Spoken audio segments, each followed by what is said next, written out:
about sort of a bombshell that was dropped into the middle of the Islamic apologetics community. All that background to an article posted at answeringabraham.com.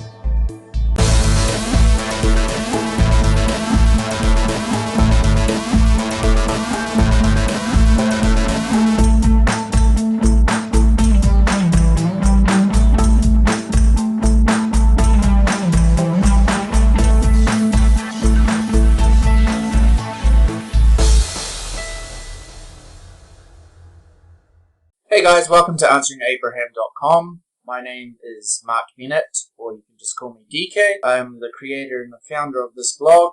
Every now and then I've decided that I'm just going to create a short clip, quick video of how we can use the words of quote-unquote non-believers, not just exclusive to atheists or agnostics, but there are a range of unbelievers, Jews to Muslims, to Baha'is, etc. Every now and then I'm going to quote the words of unbelievers in order to substantiate Christianity and the claims of the resurrection and the divinity of Christ in the New Testament. So, first of all, the first clip of this sort I'm going to make is we're going to refer to the expertise of a very famous Bible critic and apostate of Christianity who goes by the name of Dr. or Professor Bart Ehrman. I honestly respect this guy's scholarship. I do believe he is a biblical scholar, though he is an apostate and he is a disbeliever. But I grant him respect for his knowledge, his research, and his achievements. So right now he's going to address a really interesting question that most atheists ought to know about. So without further ado, let's turn it over to Dr. Ehrman to answer this question. Was Jesus a historical figure, or is he a myth? Let's find out. I do not see evidence in archaeology or history for a historical Jesus. Yeah, well, I do. I mean, that's why I wrote the book. Well, I have a whole book on it. So there is a lot of evidence. I mean, there is so much evidence that it is not, I know in the crowds you all run around with, it's commonly thought that Jesus did not exist. Let me tell you, once you get outside of your conclave, there's nobody who, this is not even an issue for scholars of antiquity.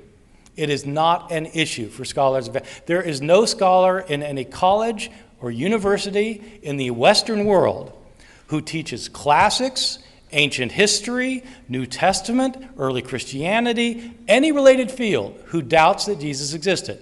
Now, that is not evidence. That is not evidence. Just because everybody thinks so doesn't make it evidence.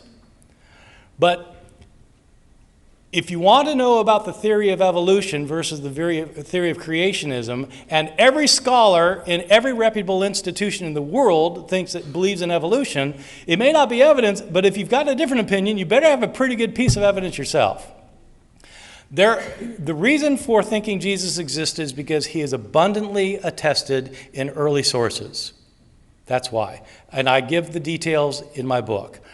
Early and independent sources indicate that certainly that Jesus existed. One author that we know about knew Jesus' brother and knew Jesus' closest disciple, Peter.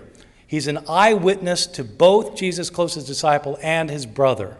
So, I'm sorry, but again, I respect your disbelief, but if you want to go where the evidence goes, I think that atheists have done themselves a disservice by jumping on the bandwagon of mythicism, because, frankly, it makes you look foolish to the outside world. If that's what you're going to believe, you just look foolish. You are much better off going with historical evidence and arguing historically, rather than coming up with the theory that Jesus didn't exist.